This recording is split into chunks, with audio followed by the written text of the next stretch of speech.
You know, one of the best things that Jeff's taught me since I've been working for him has been it's not just the exercises that you choose, but it's how you do them.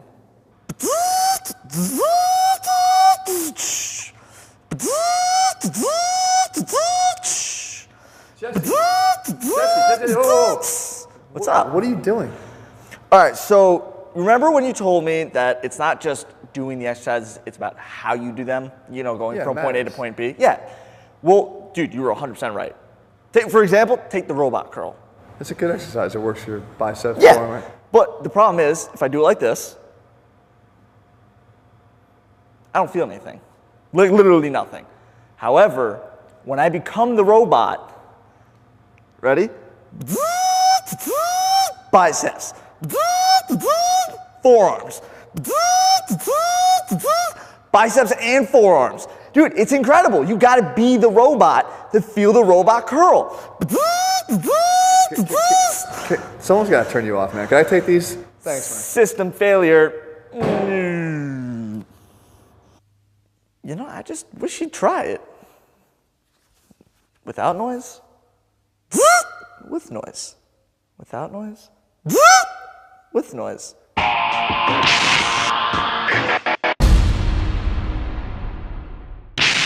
What's up, guys? Jeff Cavalier, AthleteNext.com. Today I want to try to help you to determine how you should be performing your reps on whatever exercise you're performing. Because it's a big question. There's a lot of different ways we could actually lift a weight, right? We can just get it from A to Z. We can really try to get it from A to Z, focusing on a lot of details. We can push it fast. We can push it slow. The rep speed matters. All this stuff, guys, we know we need to focus on it, but what's the right answer? So I have to answer that by first asking you a question. That question is, what are you training for? You see, because if you're training for strength or for hypertrophy, the answer could be different. If you're training for strength, guys, there's one thing that you should always be seeking. The first thing you should be seeking is efficiency. And what I mean by that is you want to try, let's say you're doing a bench press. We realize that the bench press is going to recruit our chest, our shoulders, our triceps. We're not trying to isolate on a bench press if we're trying to improve strength. We're trying to get those muscles to perform the work together. I'm not trying to, in this instance, say, hey, get those shoulders back, yes, to protect the shoulder, but not for the sake of trying to get the chest to drive the movement and really squeeze. Get that hard contraction on the chest as much as you can. Squeeze your hands together at the top. No, it's about moving the bar and maintaining a proper bar speed because it matters. Actually moving with a velocity so you can increase your power as well because we know strength and power go hand in hand. So it's not about being specific about trying to isolate a muscle. However, if you're trying to train for hypertrophy, meaning increase the size of a muscle, then you should not be looking for efficiency, but actually inefficiency.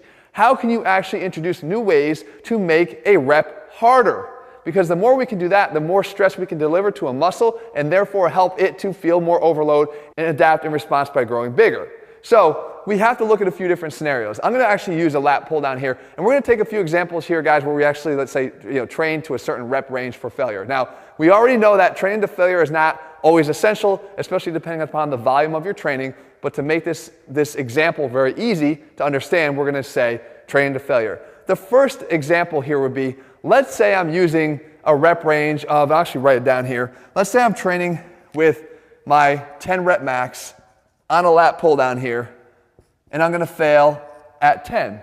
But in this one here, I'm actually taking a similar approach to how I was when I was training for strength, and that is I'm just worried about going from A to Z, moving the bar from A to Z here. Right? That's the first scenario. The second scenario is I actually use a little bit of a lighter weight. Not much, but let's say 13 rep max. And I'm training to 10 rep max failure. Right? 10 rep failure. So, in these two scenarios, in this one here, I'm really trying to be focused on increasing tension in a specific area of that lift. So if I'm trying to grow my lats from an underhand lat pull down, I'm really trying to squeeze. So let's take a look at what these look like. If I'm doing, let's say the first example here, and I go to pull down, I realize I have the biceps as my friends here. I realize that I have my upper back as my friend.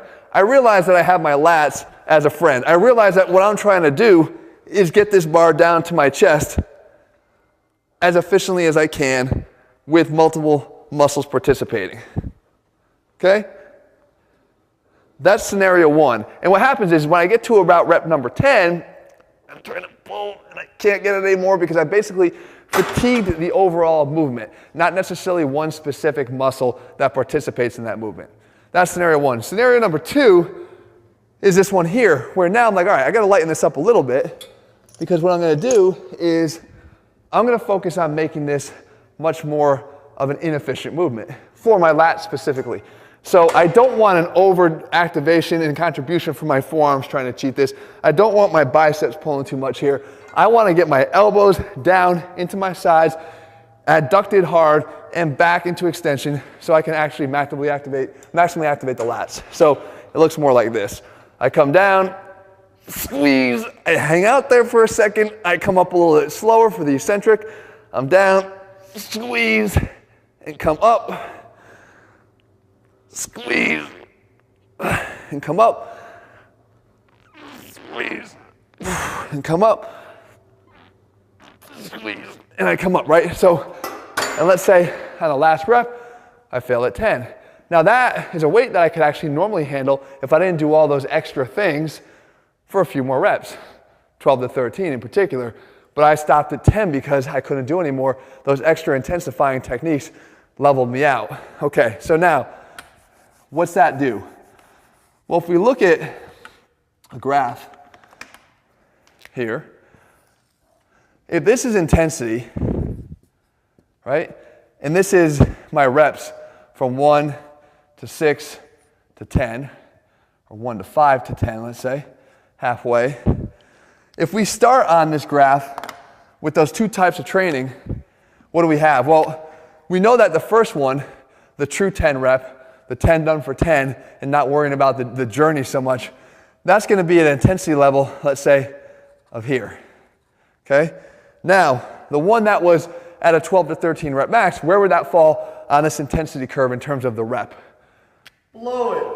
Oh, Jesse, you're kind of chiming in. Good to know that you don't disappear in the intros.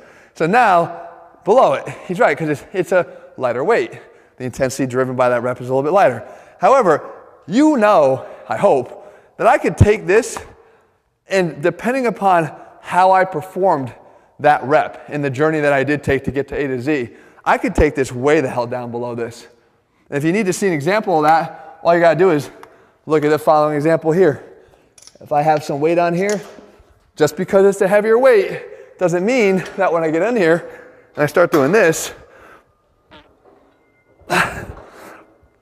which you see a lot of guys do, that does absolutely nothing. That's bullshit when it comes to developing and trying to create hypertrophy in the lats. That is just a waste of time and effort. So I just took this, which was a heavier weight, and I dropped it all the way down here. All right, so we're not talking about that. We're talking about this example here. However, do realize that I could take that weight that I had that was a slightly lower weight, and I can bring that intensity level right up from rep 1 up here or even higher because of how much intensity and focus I put into the initial rep. And then what winds up happening is their journey throughout the set. So as this one goes, this is a high intensity rep, this is a high intensity rep, this is a high intensity rep, this is a high intensity rep. I also have this mounting intensity here just because of the overall fatigue. So it's climbing, it's climbing, it's climbing, it's climbing, it's climbing. I get to 10 and I'm done. This one down here, this is pretty easy in terms of the intensity level because I'm not applying any of those extra techniques. And you guys have felt that yourself. You go through rep 1, 2, 3, 4, 5, 6. It feels like the only ones that are hard are the last couple. That's what I'm talking about here. They're here, they're here, they're here, they're here. Oh, we start to get towards the end. Now it kind of shoots up, and it might even end a little bit more intensely because it was a heavier weight that we used. But look at the difference in the quality of that set. This is where I tell people all the time, you seek inefficiency when you're trying to get hypertrophy, and you're always going to wind up in a better place because all this accrued additional intensity underneath this graph is what creates that stimulus for growth and overload that's much more significant than what we could do here. Now, a couple more points. This is all meaningful, guys, I'm telling you. If I take this concept, I go, I knew it. All I need to do is go really light and get that tension. Time under tension is everything. Guys, I preach time under tension a lot, but it's not always a blanket statement of time under tension because I could come here and go, and squeeze as hard as I want, squeeze, squeeze, squeeze, squeeze, squeeze, squeeze. up, squeeze, squeeze, squeeze, and that slow eccentric, slow, slow, slow, slow, slow, slow, slow, you know, all this. Super slow motion. That's not doing anything either, guys. The threshold for intensity was too low. This weight was not enough to cross that threshold to even make it productive, unless you were training for metabolic overload. And a lot of guys are not necessarily prepared to train metabolically, because the thing with metabolic training is you do take a light weight to failure, but you better be prepared to take it to a level of intensity you haven't trained for within a long time. To make metabolic training effective, it starts when it begins. The set starts when you start to burn. Not when you burn, it's over. When you start to burn, that's when your set starts, and you go through that burn, you resist it more and more and more. It takes a mental toughness that a lot of guys don't apply there, therefore making it ineffective. So then you could say, well, if that's the case, do I discredit this attempt, this approach? And my answer to that also is, no, you don't discredit that approach. Why? Because this is still there's still a huge value to this, guys. Despite the fact that this is great at creating hypertrophy, this is also great at a lot of other things. Number one, it's actually great at strength training. Just like it was on the example in the bench press in the beginning, if I get stronger on this, if I become good at efficiently moving this bar even on a lat pull down to the point where I can keep increasing this pin from workout to workout to workout to workout, am I not getting stronger on this lift? All strength doesn't have to happen in a 2 to 3 to 5 rep range. That's a myth. You can get stronger in any rep range. And what's great about that is as that top end strength improves there, and this is also athletic, because I am moving multiple muscles, getting muscles to contribute together to move this bar. It's not about isolating to create inefficient overload on the lats. This is a more efficient athletic lifting pattern. But as this top end strength improves, guess what happens to this little green mark? Because it starts down here, well, this would go up. My overall strength would go up. I might start at a higher level there, but the green also starts at a higher level. So then when the green jumps up, it jumps up to a higher intensity level there. So bringing up our top end strength is also going to bring up that adjusted strength that we had on that second example. So guys, all of this matters. When you go to train, you have to understand how you're training. You have to understand the goals of your training, and more importantly, you have to understand why you're there in the first place. It's not about moving from point A to point B or point A to point Z, however we do it. Sometimes it's about the journey in between, depending upon what it is you're training for. There's a reason why we follow different rep ranges and when we program them. We program them at specific places to elicit specific responses, and we do that in all of our programs depending upon the goal that you're trying to achieve right now. They're all over at athletenext.com. In the meantime, guys, leave your comments and thumbs up below. Let me know what I'm going to cover, and I'll do that for you. And if you haven't already, subscribe and turn on your notifications so you don't miss a new video when we publish it. All right, guys, see you soon.